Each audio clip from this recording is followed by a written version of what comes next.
They say the Appalachian Trail is long enough to lose yourself in. But what if something else is already waiting there to find you? From swaying lanterns that never grow closer to howls that call you by name, these are encounters with things that should not exist. Tonight, Dreadscribe writes again.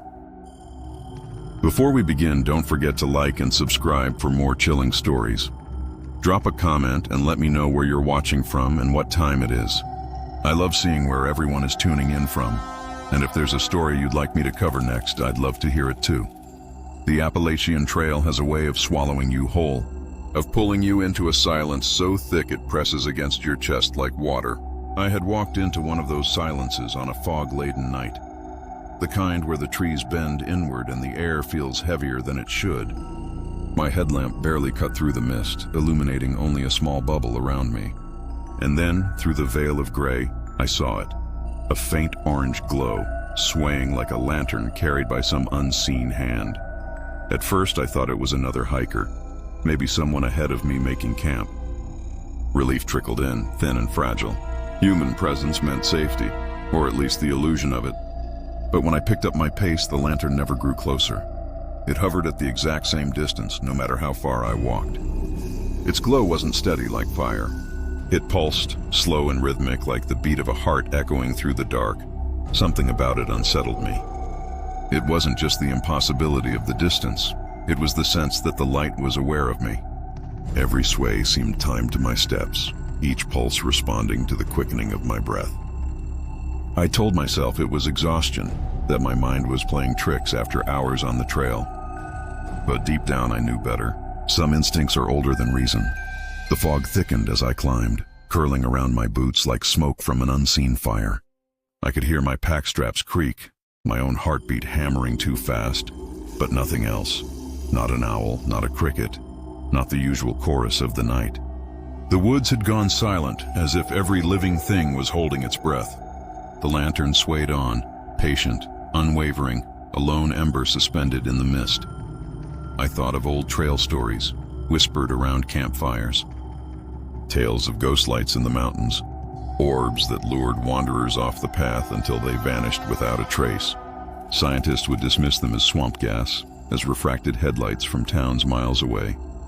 But standing there with that glow pulsing in time with me, the scientific explanations felt thin as paper. This wasn't a reflection. This wasn't random. It felt deliberate. My throat was dry when I called out. My voice cracked in the mist, swallowed instantly by the forest. Hello? No answer. The lantern paused its swaying for a heartbeat, as if it had heard me. Then it resumed, steady and calm, as though mocking my attempt at control. My relief had curdled into unease. A companion on the trail was one thing, but this felt more like being studied. The trail narrowed as it hugged a ridge. Rocks jutted like ribs through the earth, slick with dew, forcing me to slow. Each step echoed too loudly in the silence, and still the glow remained. Always there, always watching. I clenched my fists, forcing myself forward, trying not to glance too often at that impossible distance. But with every look, it seemed brighter, closer, not physically but inside me, searing behind my eyes like an afterimage burned into memory. And then, at the next bend, I couldn't take it anymore. I stopped walking. My breath came ragged, clouding the air. Slowly, deliberately, I turned to face the light, but the lantern was gone. The fog pressed inward, heavy as wool, and in the vacuum it left, I heard it, just behind me. The sound of breathing, labored, human, too close. The breath behind me rattled like someone drowning on air. I spun so quickly my pack nearly dragged me off balance, but there was nothing, only mist, hanging thick and still as if it had been waiting for my reaction.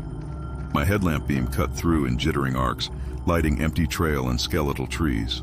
Yet the sound lingered, low and ragged, too real to dismiss as memory. I held my breath, straining, waiting for it to come again. And when it did, faint and shuddering, it seemed to move in rhythm with mine. Fear and reason began to war inside me. The rational part whispered, auditory hallucinations, fatigue, stress. Nights on the trail can fracture the senses. But instinct screamed louder. This wasn't in my head. It was here, close enough to feel the exhale touch the back of my neck like a cold draft leaking through a door. I stumbled forward, boots scraping rock, as if distance alone might peel the sound away. But the trail had grown uncanny. Every step landed heavier than it should, each echo swallowed before it could fade. I noticed something strange then. My shadow. Cast by my headlamp, it stretched across the fog, elongated unnaturally, bending in directions that didn't match the light. For a moment, I thought I saw a second shadow moving beside mine, a faint outline, taller, broader, breathing in sync with me. I blinked hard, rubbed my eyes, and it vanished. Yet my pulse hammered with the certainty that I hadn't been alone in that instant. I tried to ground myself, clinging to scraps of knowledge. Hikers talk about the third man factor, a phenomenon where isolation tricks the brain into conjuring companions. Explorers in polar ice, climbers in high altitudes, they've all described it. But if this was a phantom born of my own mind, why did it feel like it had its own intentions? Why did its breath sound so heavy, so desperate, as if it was following not to comfort me, but to keep me from leaving? I pressed on, every sense stretched taut. My hands shook on the trekking poles, sweat slicking the grips despite the chill. The trees grew denser, closing in like an audience holding its silence. My headlamp flickered, dimmed, then steadied, though the faint pulse of orange returned at the edge of my vision, just for a second, swaying in the corner of the fog like a ghost of itself. Then gone again. The trail pitched downward into a hollow, the kind where air sinks and grows damp. I could smell the earth, wet and metallic, like rusted nails in water. The breathing grew louder here, surrounding me, though I still saw nothing. I stopped again, heart pounding, and called out a single word. Why? My voice sounded thin, absurd against the weight of the woods. The forest didn't answer, but the breathing paused, and in that pause I felt something watching, waiting for my next move. I hurried up the other side of the hollow, lungs burning, fog closing around me like a curtain. When I finally dared to glance back, the lantern's glow returned, farther now, smaller, swaying slowly. It hadn't vanished after all. It had only let me believe I'd escaped. And as I stood there, torn between dread and exhaustion, the strangest thought lodged in my mind. What if the lantern wasn't leading me off the trail, but keeping me on it? What if, in some way I couldn't yet understand, I was walking not alone, but inside the seam of two worlds, and the light was guiding me so I wouldn't fall through? The question lingered, burning brighter than fear, as the glow swayed once more in the mist, and I took another cautious step forward. The trail began to fold in on itself. A series of sharp switchbacks carved into the mountainside like the spine of something ancient. The descent was steep, the ground slick with layers of wet leaves that clung to my boots like forgotten skin. My headlamp swung across the drop to my left, where fog pooled in the gorge below like smoke trapped in a bowl. Every sound was amplified here. The scrape of gravel, the rustle of branches, and in that echo chamber of stone and shadow, I first noticed it. Footsteps, half a beat behind mine. I froze. The night froze with me. Silence gathered like a shroud. Then, faintly, the sound repeated, one step delayed, as if an invisible mirror was copying me. My throat tightened. The Appalachian woods are vast, but they are never empty. Bears roam, coyotes stalk. Yet these steps were too precise, too measured, too deliberate. Predators don't mimic, humans do. And if it was a person, what kind of soul followed another hiker in silence on a trail like this? I quickened my pace, my poles clicking like metronomes. The echo matched. A little faster, a little slower, it didn't matter. Always half a beat behind. It reminded me of a cruel dance, one where my partner remained unseen, forcing me to lead while it mocked from the shadows. Sweat beaded on my neck despite the cold air. Each turn of the switchback only deepened the sensation that I was circling downward into something's waiting mouth. I tried to rationalize. Echoes. The mountain walls bouncing my own footsteps back to me. But the timing was wrong, the rhythm uncanny. Echoes return in fractions, quick and sharp, but this delay was almost human in its patience, like someone counting in their head before answering. It was the kind of rhythm you hear in heartbeats during sleep, steady, unhurried, alive. The fog thinned just enough to show the switchback below me, empty, quiet, only stones and tangled roots. No lantern this time, no trick of light, just emptiness. Yet I couldn't shake the feeling that something had just stepped out of view, flattening itself against the slope to remain hidden. The mountain was vast enough to swallow armies, and I was one fragile speck of warmth. I stopped again, turning slowly. The beam of my headlamp swept over skeletal branches, black trunks, and dripping moss. Nothing moved. But there, on a rock wall to my right, I saw claw marks, deep grooves carved into stone itself, as if something with enormous strength had raked through it. Bears leave marks on trees to stake territory, but on stone? The gashes were fresh, pale dust still clinging to the edges. My stomach dropped. Whatever made them wasn't clumsy. It was purposeful. I pressed my hand against the grooves, feeling the cold bite of stone, the way the cuts caught the light like wounds refusing to close. Something in me knew this was not wildlife behavior. This was something marking its passage, and then the steps came again, not behind me this time, but above.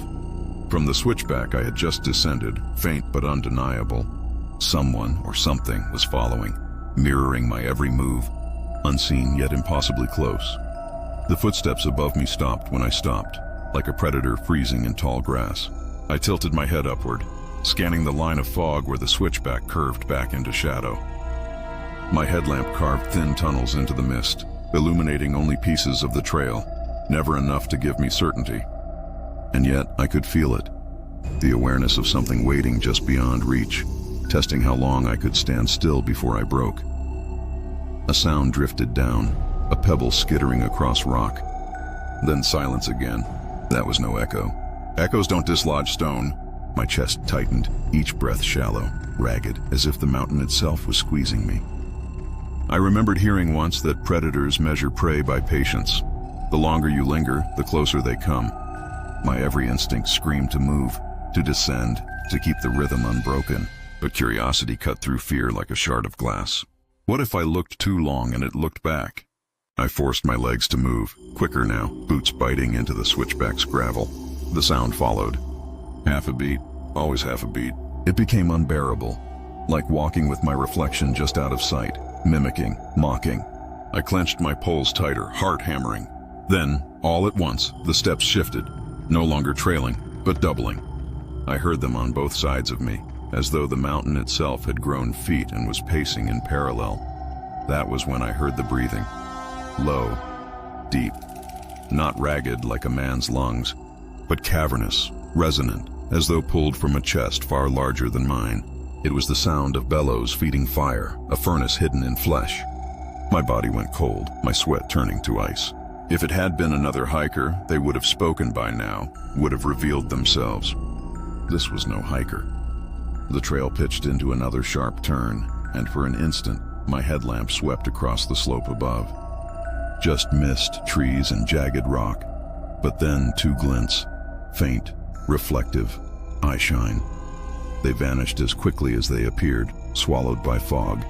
But I knew what I saw. Not the bright yellow of a deer, not the green flare of a coyote. These were dull, heavy, like embers buried in ash.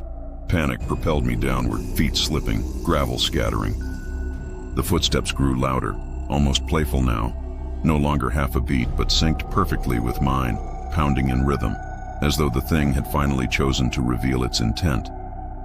My legs burned, my lungs seared. But still the sound clung to me, inseparable, until I felt sure I was running not away from it, but with it, two bodies caught in the same cadence.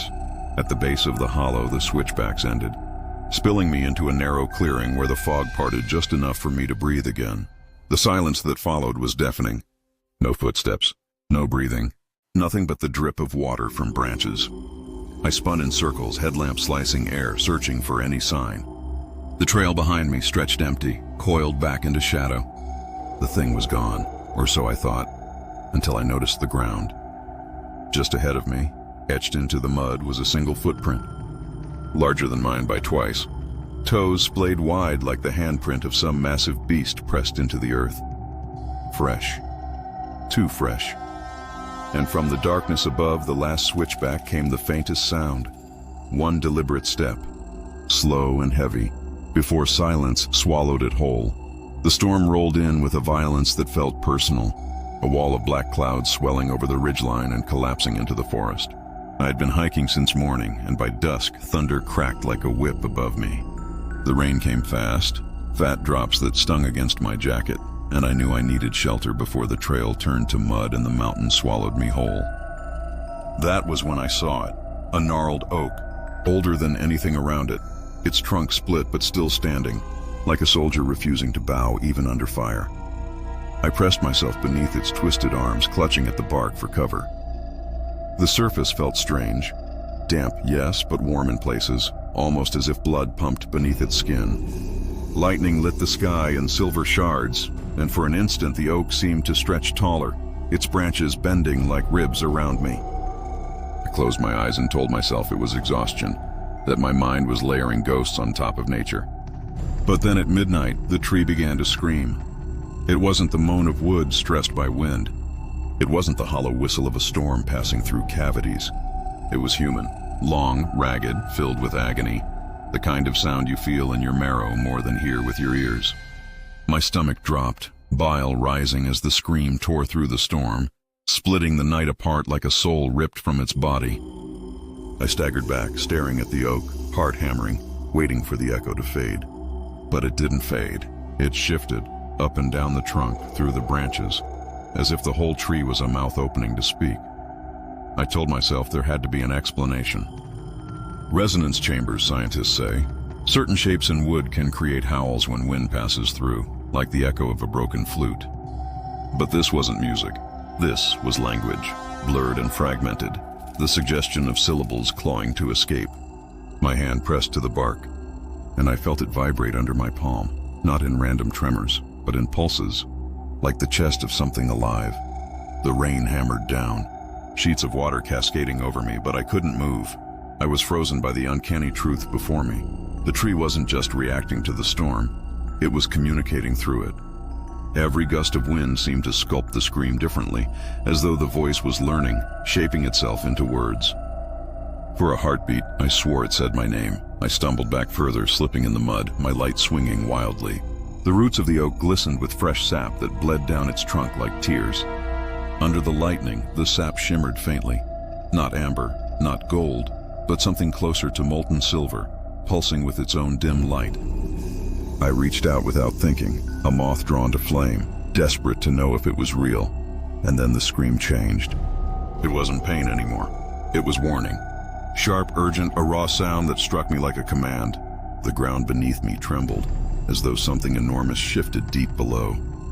That was when I realized the oak wasn't screaming at me. It was screaming for me. The storm raged harder, as if the sky itself wanted to drown out the tree's warning, but its voice rose above the thunder. Each scream fractured into jagged syllables, too warped to understand, yet threaded with urgency so sharp it pierced my bones. I stumbled backward, eyes locked on the bleeding trunk, my headlamp beam catching streaks of silver sap running like veins torn open. The air tasted metallic, thick and electric, the way blood does when you bite your lip too hard. Something moved beneath the soil. At first I thought it was thunder rolling through the ground, but no, it was deliberate.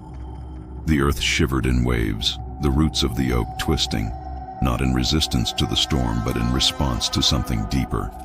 It was like watching a body seize, every branch convulsing. The realization struck me cold. The tree wasn't the source of fear. It was the messenger. Something else was waking below. I clung to the science I knew.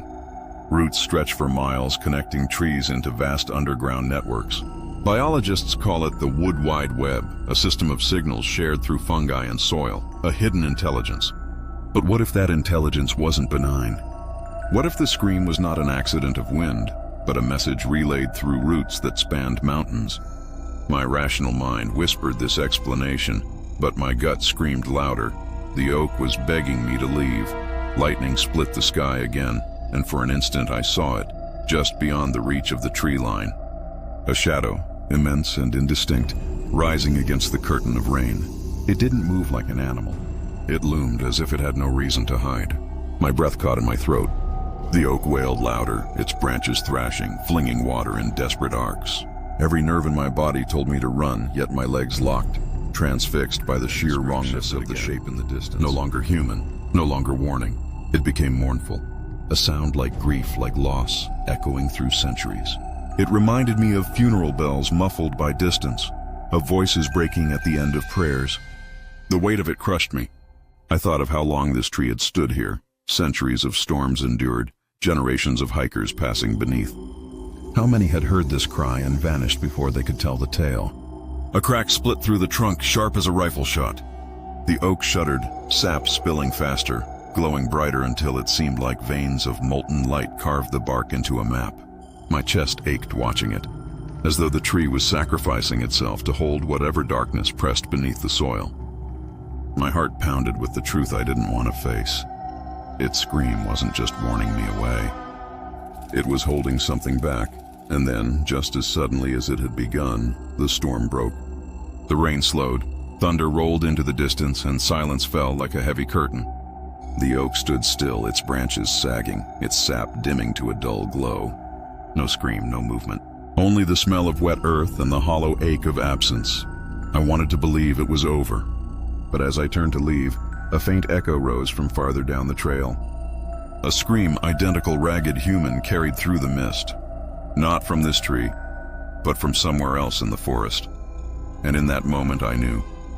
Whatever had silenced the oak was still moving, searching for another voice to use. The clearing appeared like a wound cut into the mountain, a strip of bare earth where the forest had been carved away to stop wildfires. I set camp at its edge, grateful for the open space. The fire line was a scar, but it offered visibility, a rare reprieve from the tunnel of trees that usually pressed against my every step.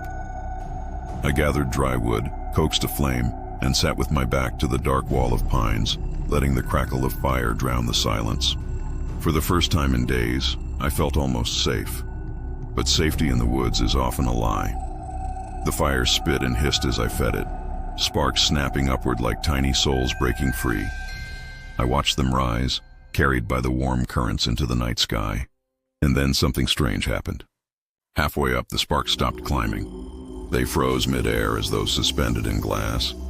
I blinked, rubbed my eyes, but they didn't move. Instead, they seemed to settle, tiny orange pinpricks, hovering above me like a constellation inverted, hanging too low, too deliberate. And then they blinked. The sight rooted me in place. These weren't sparks. They were eyes. Dozens of them, staring down through the fog and smoke. Their glow wasn't random. It pulsed faintly, alive as if each pair was tracking me. I tried to convince myself it was an illusion, reflections caught in the swirling mist. But the longer I stared, the clearer the pattern became. The eyes weren't scattered. They were positioned in arcs, weaving back and forth, as if they belonged to something vast stretched across the tree line above. The fire popped loudly, and for a heartbeat all the eyes closed in unison. My breath caught. When they opened again, they had shifted, narrowing, slanting, the way a predator does when it focuses on its prey. I tried to calm myself, whispering rational explanations. Owls. Maybe dozens of owls nesting in the trees. Their eyes can reflect firelight, glowing like lanterns in the night. But my voice sounded weak, swallowed by the clearing. Owls don't move in perfect synchronicity. They don't blink as one. This was something coordinated, intelligent, watching me with patience beyond anything I'd ever felt. The fire suddenly seemed too small. Its circle of light barely reached the surrounding trees, a fragile shield against the vast black beyond. I fed it more wood with trembling hands, but even the flame felt like it was being studied, measured, as if those eyes weren't drawn to the light, but to the life sitting within it. Me. Then came the sound. Not a howl, not a growl, something worse. A low vibration, almost below hearing, like the earth itself humming through stone. It resonated in my ribs, a sound that bypassed ears and sank straight into bone. Infrasound my mind supplied, the kind emitted by predators to paralyze prey. Lions use it. Whales carry it across oceans. But here in the mountains, the hum grew louder. The eyes swayed, blinking slowly, in rhythm with the sound. My head swam, nausea twisting through me, my body screaming to run while my legs locked stiff. And in that moment, I realized I wasn't staring into dozens of creatures. I was staring into pieces of one. The realization struck like a hammer. Those eyes weren't scattered among branches. They were fragments of something whole, its body veiled by fog and night. My fire, once a comfort, now felt like a spotlight, painting me against the dark, exposing me to whatever intelligence loomed above. The hum deepened, rolling through the clearing, rattling my chest like a drum beat struck inside bone. I clutched my jacket, trying to steady my breathing, but it only made the silence between pulses louder, more suffocating. I tilted my head upward again, just in time to see the eyes shift. They didn't simply blink or fade, they moved together, sweeping across the tree line as one organism. The forest canopy bent in a ripple, branches bowing under unseen weight. I heard a creak like wood under strain, followed by a long sigh of displaced air. My stomach clenched. Whatever this was, it was massive, draped across the ridge like a continent wearing bark for skin. I scrambled to my feet, circling closer to the fire, gripping my trekking pole as if a stick could defend me. I whispered names into the night, desperate to give the phenomenon shape. Could it be a formation of owls, a trick of firelit fog? But the mind only invents excuses when it can't accept the truth. And the truth was simple, horrifying. Something alive was draped over this fire line, and I was sitting at its center. The humming swelled. My teeth ached. My vision blurred around the edges, as if the sound was shaking loose the scaffolding of my own body. I remembered reading once that infrasound can drive people to madness, that it can make a house feel haunted, can conjure nausea, dread, even hallucinations. But this wasn't suggestion. This was intent. I wasn't imagining being studied. I was being measured. The eyes drew closer. Not descending all at once, but tightening their circle, lowering by degrees until they hovered just above the tree line. Their glow lit the fog in a faint orange arc, like embers shaping a cage. I stumbled backward, boots scraping the dirt, until my heel hit the fire pit and sparks leapt upward in a frantic spray. And then, as if on command, the eyes closed. The hum cut off. The forest plunged into silence so sudden it left my ears ringing. I stood shaking, waiting, begging for any sound. For a moment, I believed it had gone, slipped back into whatever shadowed dimension it came from. But then came the footsteps. They were faint, deliberate, moving across the fire line with impossible weight. Each step pressed into the soil, bending the earth like the tread of something whose mass had no business existing in these mountains. The eyes flickered open again, this time lower, closer, pairs at ground level, watching me from no more than 50 feet away. I gripped my pole tighter, my knuckles white, torn between fight and flight. But before I could move, the fire roared. Without my touch, without fuel, the flames leapt higher, defiant. The clearing blazed bright enough to paint every tree in silver firelight. And in that split-second flash I saw it, not fully, not clearly, but enough to confirm my worst fear. The eyes weren't scattered across a body. They were the body, a shape stitched together from dozens of glowing orbs, a living constellation crawling over the earth. Its outline defied logic, fluid, skeletal, vast. And then the fire sputtered, collapsing back to embers. Darkness reclaimed the clearing, and with it, the eyes blinked out, one by one, until only the silence remained. But as I stood trembling in the afterglow, a single eye lingered in the distance, brighter than all the rest, pulsing like a beacon. It was waiting, patient, as if daring me to follow. The lean-to appeared just off the trail, half collapsed beneath a canopy of pines. I hadn't expected to find it. It wasn't marked on any map. The roof sagged under decades of storms, its wooden beams eaten hollow by moss and rot.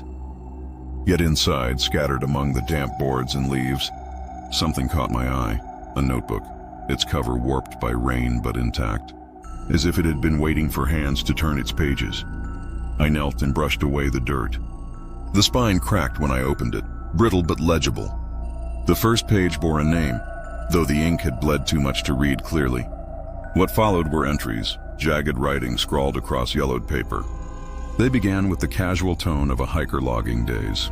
Mileage walked, weather endured, small details about blisters and food rations. But soon the words grew frantic, the handwriting uneven. One entry stopped me cold. There are footsteps behind me, half a beat off mine. When I stop, it stops. When I breathe, it waits. My skin prickled. I had written something nearly identical in my own mind just days earlier, when I'd heard the echo in the switchbacks. But this voice wasn't mine. It belonged to someone who had walked this same stretch of trail, and, by the looks of the final pages, never left it. I turned another leaf. The writing grew sloppier, ink smudged into gray shadows as if the writer's hand had shaken violently. The light won't leave me.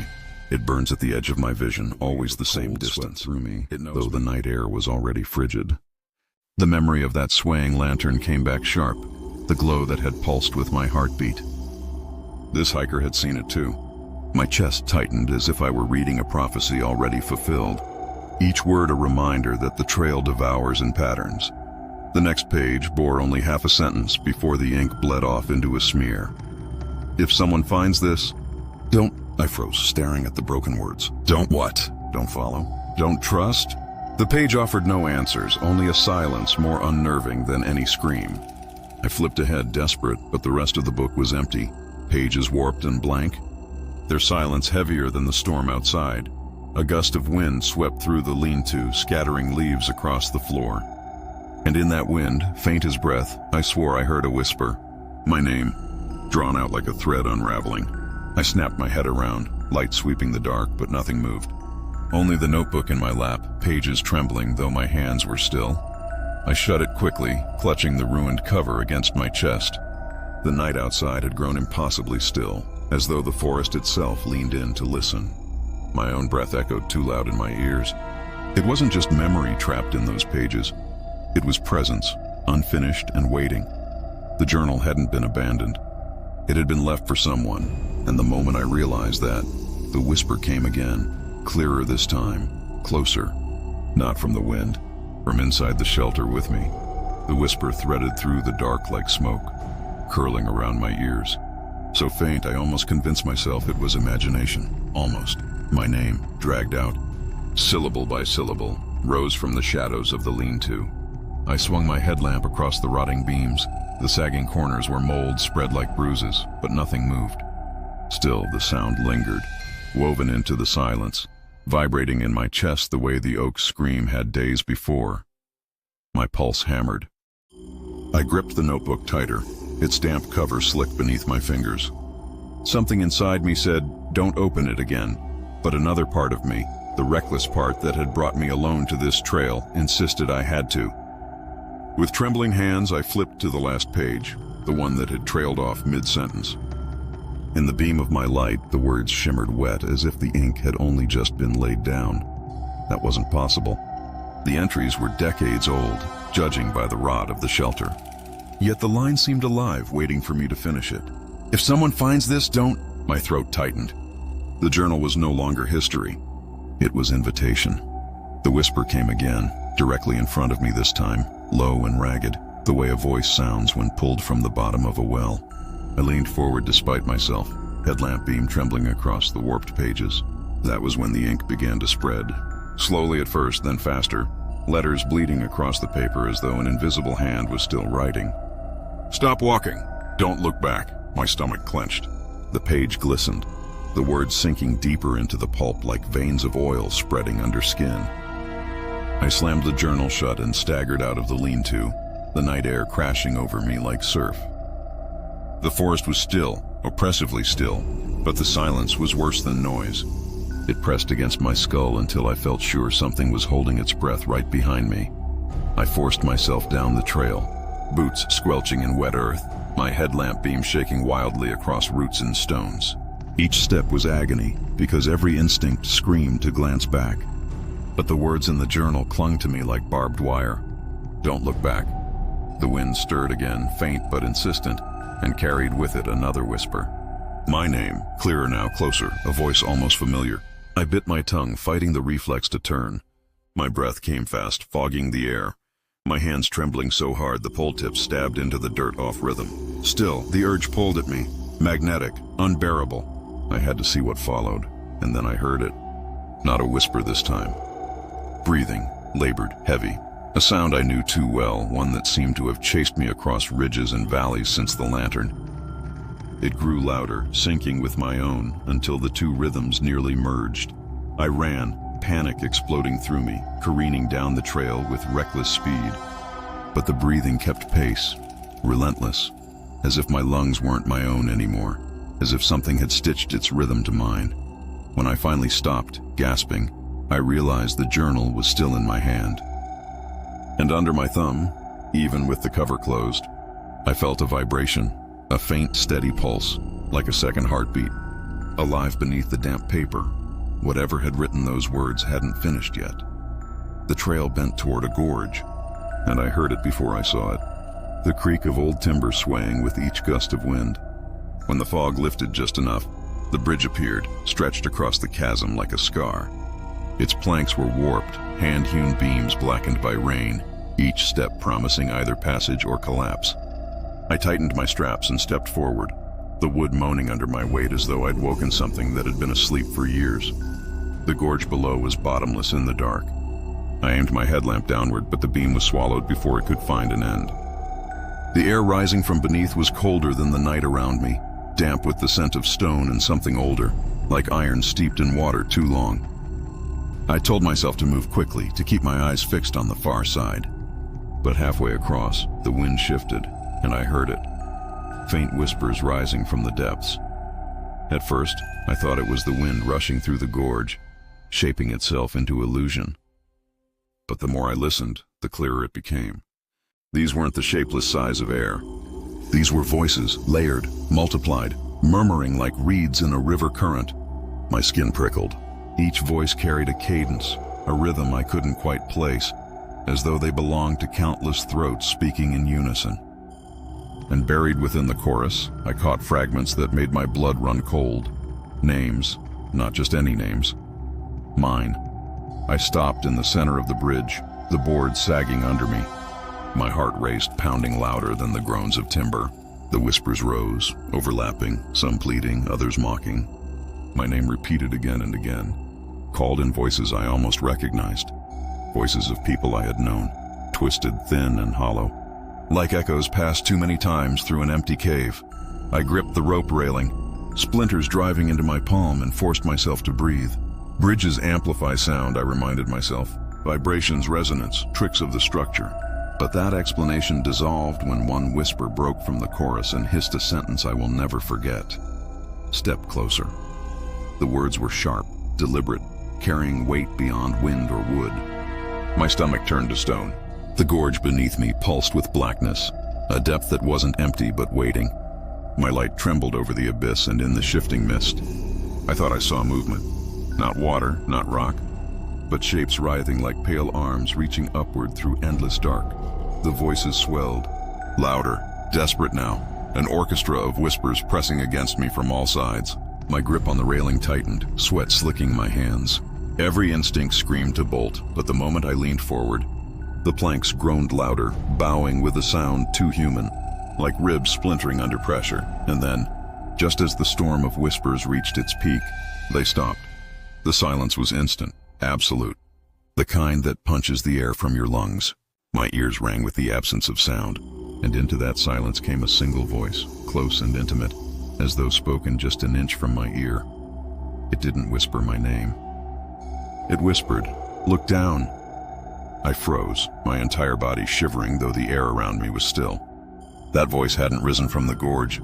It hadn't carried through the timbers. It had been inside my ear, warm and close, like the breath of someone leaning in too near. My legs went weak. I gripped the railing tighter, the rope rough and wet against my palms, splinters embedding in my skin. Every instinct screamed to run, to cross the remaining boards without looking, but the command echoed through me like a drumbeat. Look down. Against my will, my headlamp tilted. The beam cut through the fog, down into the abyss. For a moment, all I saw was darkness, thick, endless, like ink poured into a pit. And then, as my eyes adjusted, the void began to move. Shapes stirred below the bridge, faint and pale, like faces floating just under black water. They weren't solid, not flesh, not entirely shadow, but impressions, half-formed mouths whispering, eyes hollow, jaws slack as if forever caught mid-scream. The breath caught in my throat. They were countless, a congregation of the forgotten, crowding just beyond reach. Each seemed stitched from fog and memory, dissolving even as they formed. Yet they all turned toward me in unison. My name rippled again, rising not in whispers now, but in voices louder, clearer, overlapping until it became unbearable. Dozens, hundreds calling me, pulling at me, begging and demanding all at once. The bridge trembled beneath my boots, not from my weight, but from something pressing upward. My knees buckled as the plank swayed, bowing toward the blackness as if gravity itself had shifted. I clutched the rope harder, my heart slamming so violently I thought my chest would crack. This isn't real, I told myself. It can't be real. But the wood groaned like a body in pain, and the voices swelled until it felt like they were inside me, ricocheting against my skull. Steady, calm, unmistakable. It belonged to someone I knew, my father. He'd been gone for years, his voice preserved only in brittle tapes and fading memories. Yet here it was calling my name, tender, pleading. The sound of it nearly broke me.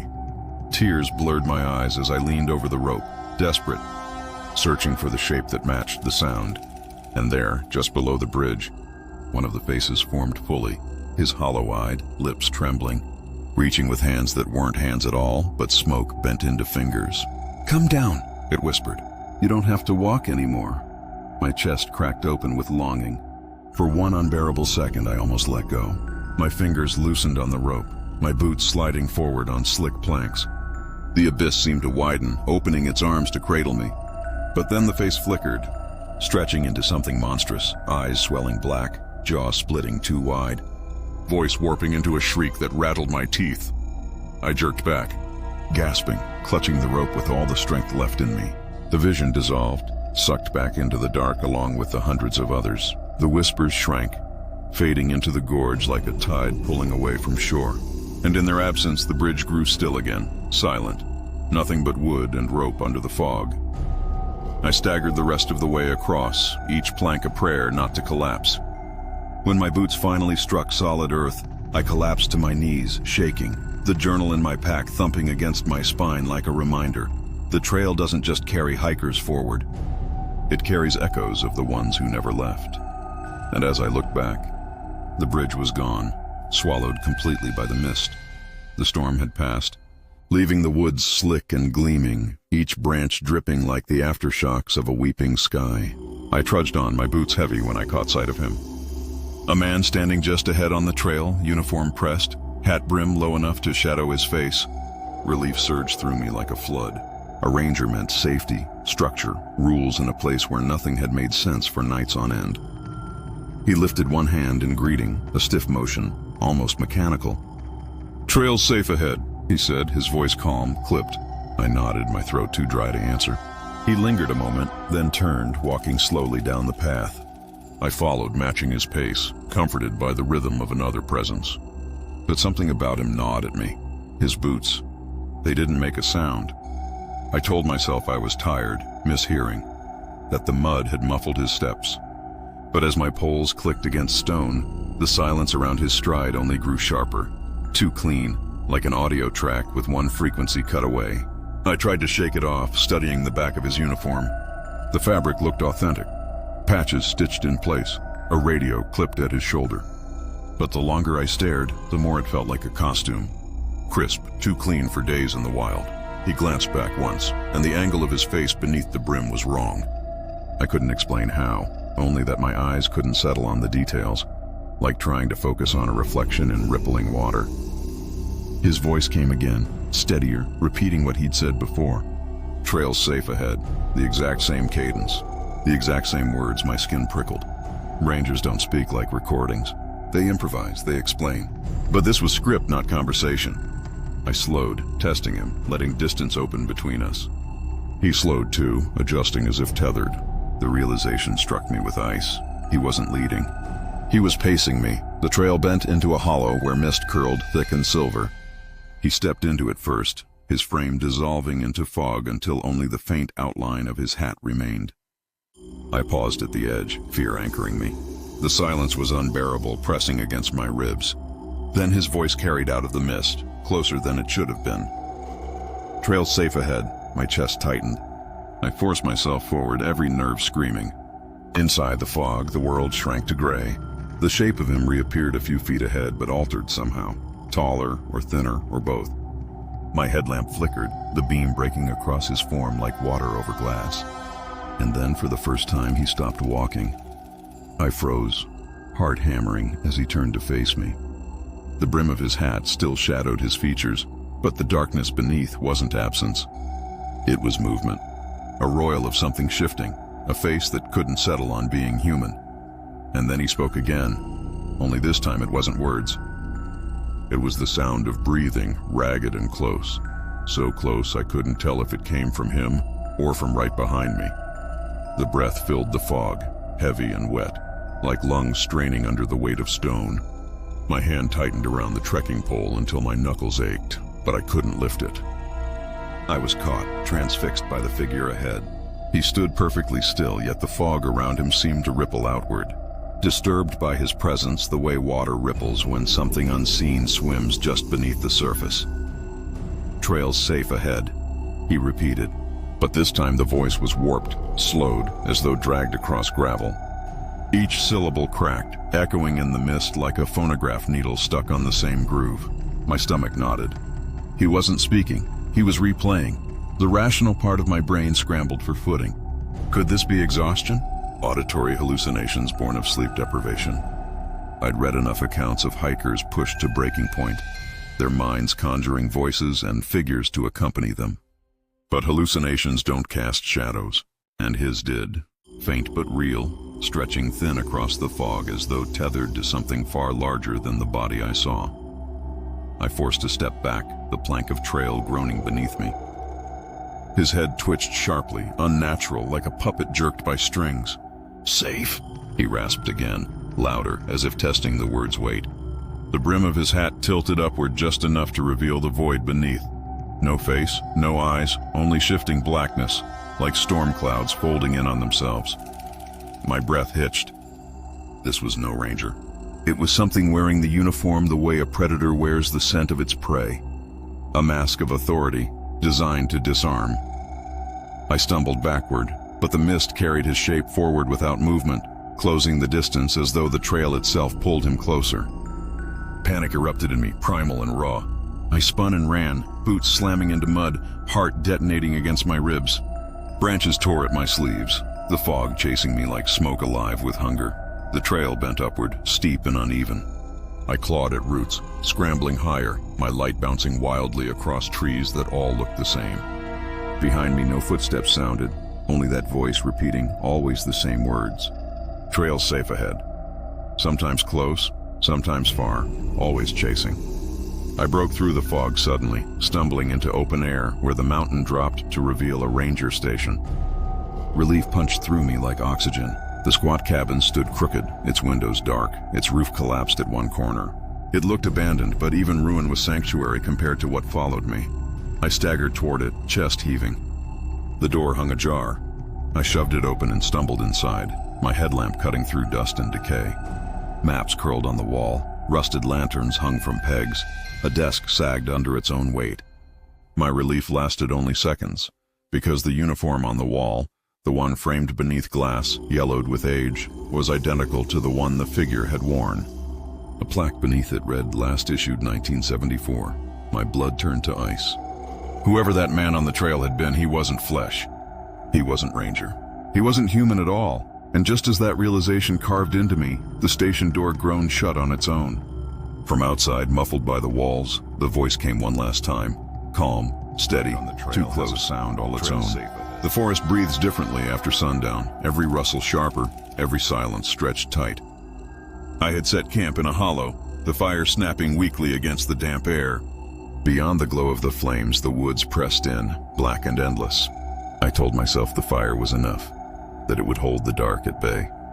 But the dark doesn't need to cross the firelight to reach you, it just waits for silence to settle. It began with a howl. Long rising, distant at first. Coyotes, I thought. Maybe wolves. The mountains are alive with their calls, stitched into the fabric of these woods for centuries. But then the sound bent. It dropped into a cadence no animal should form, each note curling into something almost like a syllable. My skin prickled as the howl warped, reshaped, and sharpened into two unmistakable beats. My name. The fire popped, spraying sparks upward, but I barely noticed. My ears strained toward the tree line. Again, the howl rose, higher this time, and when it broke, the sound was unmistakable. My name drawn out with clarity no wilderness could disguise. It wasn't a chorus. It wasn't wind. It was my name spoken in a tone of hunger. I sat frozen, hands gripping my knees, heart rattling against my chest. I thought of mimicry, of how some predators toy with sound. Scientists talk about corvids and lyrebirds, about species capable of astonishing imitation. But what could shape not just sound, but identity? To speak me into existence with such terrible intimacy? The fire guttered low, its light shrinking, and with it came silence. No insects, no owls. Even the trees seemed to still. Then from the far side of the hollow, the howl rose again, closer. This time, it didn't stretch into the night. It circled, looping around the perimeter of camp like something pacing just out of sight. My name unraveled again and again, spoken in tones that shifted. Sometimes a shriek, sometimes a whisper, sometimes almost human. My throat was dry, but instinct made me answer. "Who's there?" My voice cracked, brittle in the heavy air. The forest absorbed it instantly, but the howling paused. For a heartbeat, the silence felt deeper than death itself. And then came laughter, low, distorted, threaded through with static like an old recording played through broken speakers. The sound rippled through the trees, every hair on my body lifting as though charged with electricity. I scrambled for my headlamp, sweeping the beam across the tree line. Nothing. Nothing but trunks packed close, mist curling low across the ground. But I felt it, the gaze, the presence, a weight pressing in from every angle.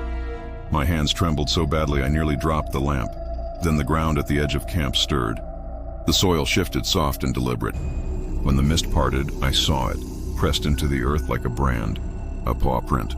Not wolf, not dog. Larger than my chest, the claws digging deep, fresh as if left in that very breath. The howl came again, louder now, threading my name into the night until it felt stitched into the air itself. And I knew, with bone-deep certainty, that it wasn't trying to frighten me. It was calling me closer. The fire sagged into embers, leaving only a thin glow that painted my camp in trembling shadows. My eyes locked on that paw print at the edge of the hollow, its edges still crumbling, fresh as a signature scrawled in wet clay. I forced myself closer, crouching low. My lamp beam caught the glisten of moisture in the depression. It wasn't just earth pressed down. It was wet, as if the print itself sweated.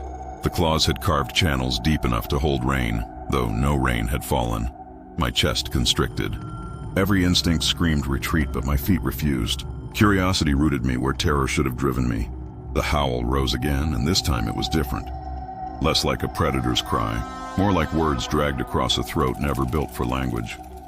My name poured out again, but folded into it were other syllables, fragmented, almost like a sentence I couldn't fully understand. The cadence was wrong, too deliberate. It wasn't calling to announce itself. It was testing the shape of my name in its mouth. The woods pressed closer with each note. My breath fogged in the air, though the night wasn't cold enough for it. I turned, lamp beam skimming tree after tree, but nothing returned my light. No eyeshine, no reflection, no hint of life. Only silence broken by the occasional shuffle of soil, the faint crunch of leaves that weren't mine. Something was circling. I tried to rationalize, clinging to science like a lifeline. Wolves and coyotes sometimes mimic, I told myself. Owls can twist their calls into eerie, human-like pitches, but none of them leave paw prints the size of a man's torso. None of them stitch your name into their cry as if they'd known it long before you arrived.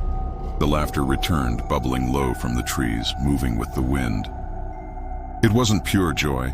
It was broken, like static riding on a dying radio frequency, a sound designed less to comfort and more to unravel the mind of whatever heard it. My stomach churned, bile stinging the back of my throat.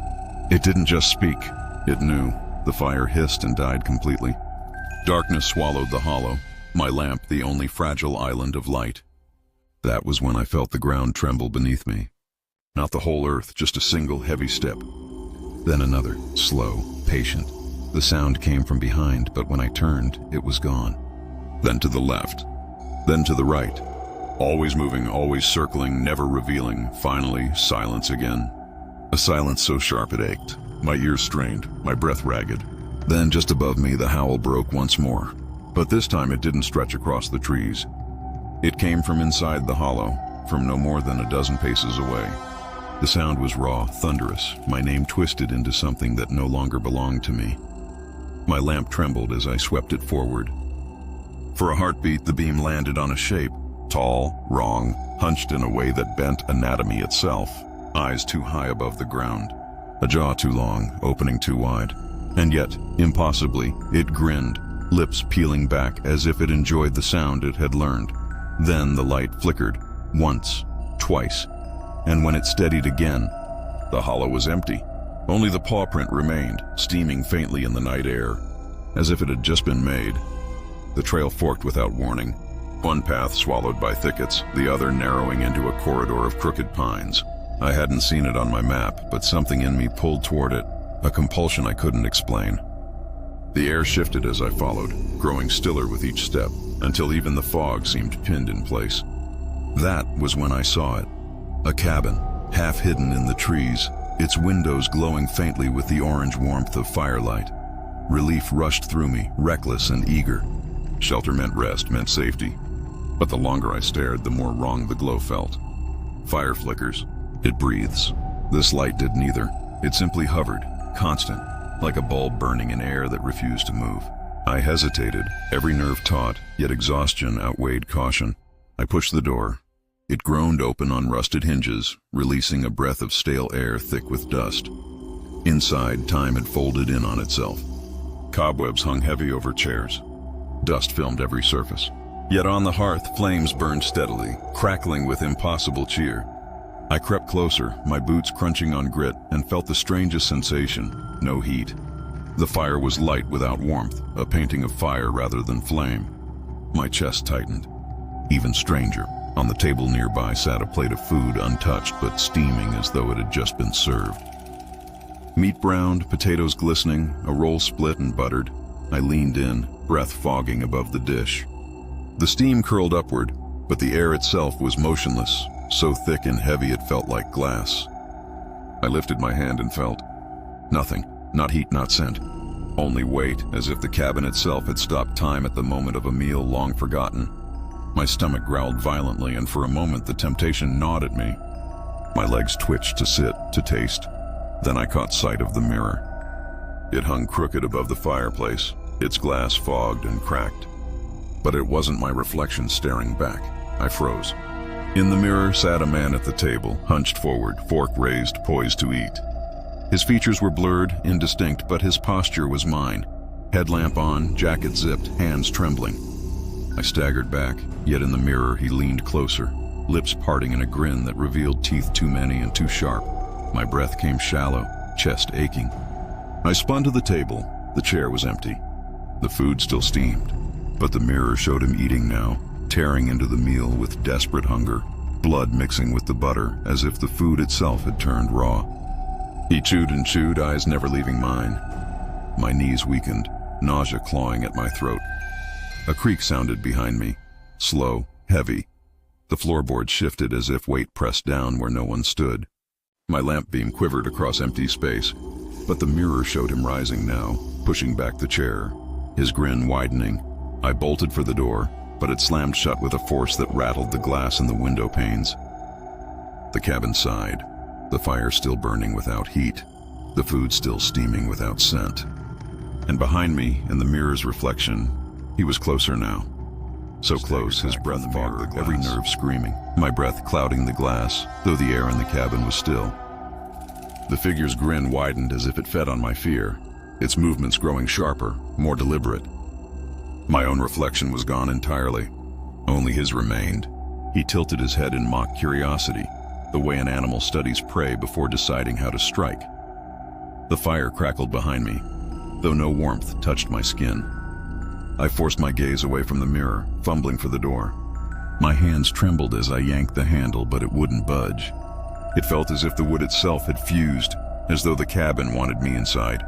My heartbeat pounded so violently I thought it might split my ribs. When I looked back, the figure had left the table. In the mirror, he stood exactly where I stood, mimicking every move with grotesque precision. His shoulders rose with my breath, his hands twitched when mine did. But his face was wrong, features twisted, stretched too thin, eyes too wide and glistening. When my lips parted in terror, his mouth split into a cavernous smile, a black void bristling with teeth like shattered glass. I stumbled away, knocking over a chair. The sound shattered the silence, echoing like a gunshot. Instantly, the cabin seemed to respond. The fire roared higher, though its flames still cast no heat. The food on the table began to blacken and rot, steam replaced by a rancid stench that filled my lungs until I gagged. The roll crumbled into ash, the meat writhed with maggots that hadn't been there seconds before. In the mirror, the figure devoured it all, blood spilling down his chin as he ate greedily, eyes locked to mine. I turned away, squeezing my eyes shut, whispering to myself that it wasn't real. But even with my eyes closed, I heard it. Chewing, wet and relentless, growing louder until it drowned out the fire. The floor groaned beneath me. Heavy footsteps circling through the room was empty. When I dared open my eyes, the mirror was empty too. No table, no figure, no reflection at all. Just glass, black as a pond at midnight. My stomach twisted. Mirrors don't go black. They reflect something. Then, slowly, a hand pressed against the other side. Pale, long-fingered, nails scratching faintly as if feeling for a seam. Another hand followed, and then a face. His face, pressing forward, stretching the glass as though it were nothing more than skin. Cracks spiderwebbed outward with each push, tiny fractures snapping in staccato bursts. I stumbled back, slamming into the door, eyes locked on the mirror as it bulged outward. His mouth opened wide enough to split his jaw, a scream building that rattled the walls. I braced for it, certain the glass would shatter and spill him into the room. But just as the final crack reached the edge of the frame, everything stopped. Silence slammed down. The mirror snapped back to perfect clarity. My own reflection stared at me again, sweating, wild-eyed, trembling. The fire had shrunk to embers. The food was gone. The cabin was just a cabin. I bolted. This time the door flew open, spilling me into the night air. The forest greeted me with silence, the world outside moving again. Wind in the branches, fog shifting like breath.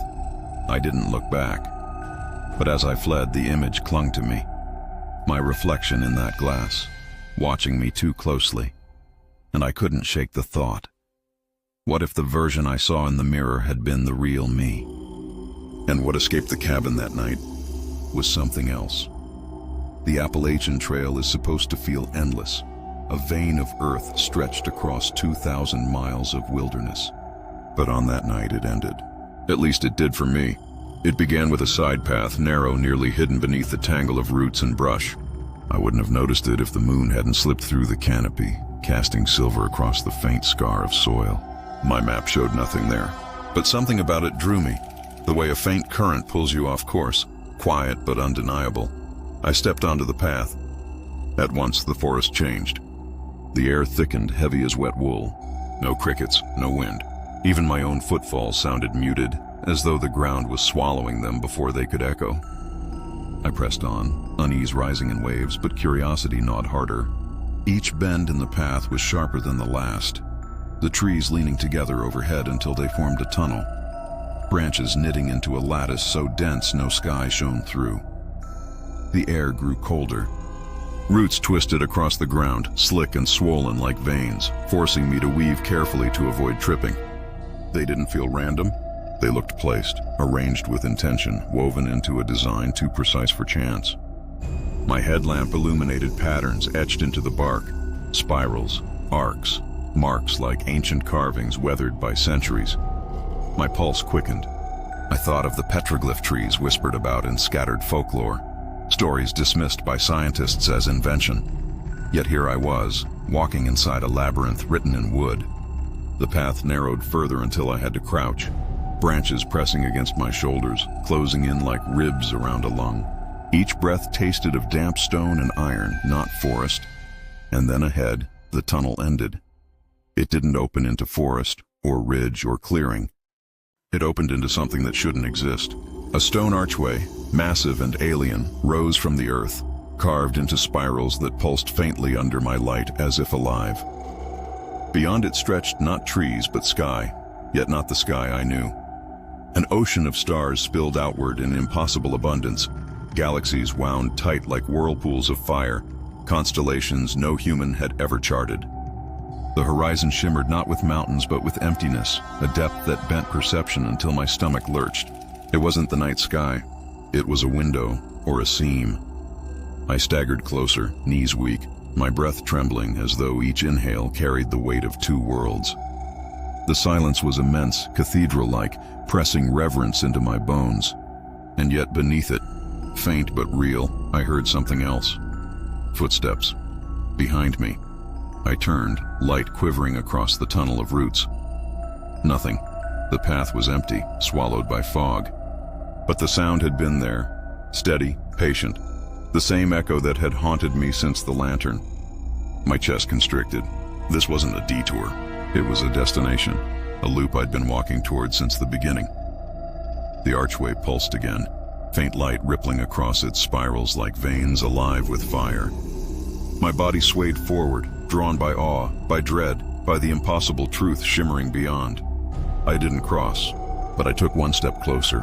I stood at the threshold, the arch looming over me like the spine of a buried cathedral. The spirals etched into the stone glowed faintly, rhythmically, as though they pulsed with a heartbeat not my own. My lamp trembled in my hand, its weak beam paling against the shimmer of stars spilling through the gateway. They didn't twinkle like familiar constellations. They churned, eddies of fire, whirls of galaxies drifting too fast, too close. It was like staring into the bloodstream of the universe itself. Behind me, the footsteps came again. One, then another, measured, patient. They didn't echo like mine. They answered. My breath faltered. I turned the light toward the tunnel, but the beam hit only fog and roots. Still, I felt the presence, as if the mist itself wore a face just out of view. The arch pulsed brighter. My chest ached as though the rhythm were syncing with my heart. I wondered in some fractured corner of my mind if stepping through meant liberation or dissolution. Maybe the hikers who vanished on this trail hadn't been lost. Maybe they had simply crossed. The journal's unfinished words echoed back to me. Don't stop walking. Don't look back. I raised a foot toward the seam. The ground beneath felt different, smoother, firmer, like polished stone beneath the mud. The air thinned, cold and sharp, filling my lungs with the taste of ozone. My lamp flickered violently, and for a breathless instant, the arch wasn't stone at all but bone. A colossal ribcage, fossilized and humming. I staggered, blinking hard, and it was stone again. The footsteps stopped. Silence pressed in, thick enough to shatter thought. I dared a glance over my shoulder, and that's when I saw it. Not fully, never fully, but a shadow, elongated, stretched impossibly tall against the lattice of trees. It didn't move like flesh. It folded and unfolded as if it were part of the mist, part of me. The arch pulsed again, and the stars beyond seemed to draw closer, the void beckoning like a tide pulling shoreward. My eyes watered. My mind screamed. I thought of all the times on the trail I had felt watched, mimicked, studied. What if it had always been leading me here? Every lantern glow, every howl, every whisper a breadcrumb. The destination wasn't the summit. It was the seam. My foot hovered at the threshold. The pulsing light quickened, urging me forward. Behind me, the shadow leaned closer, stretching across the ground until it nearly touched my boots. My heart pounded in its rhythm, my vision blurring as though the world itself couldn't hold me anymore. And then, silence broke. Not with a howl, not with a scream. With a breath, my breath, echoed behind me, copied exactly, as if the shadow had finally synchronized. The sound froze me in place, terror cutting through awe like a blade. If I stepped forward, would I cross into the stars, or would it cross with me? I tore my gaze from the arch, forcing my legs to stumble backward, breaking the rhythm. The glow dimmed, pulsing slower, the stars receding as though the seam had exhaled and closed just enough to wait. I turned and ran. Through the tunnel of roots, through the suffocating fog, not daring to look back. But even as the forest reclaimed me, one truth gnawed deep. The trail doesn't end in Georgia or Maine. It ends where it wants to. And sometimes it opens again. Subscribe if you dare.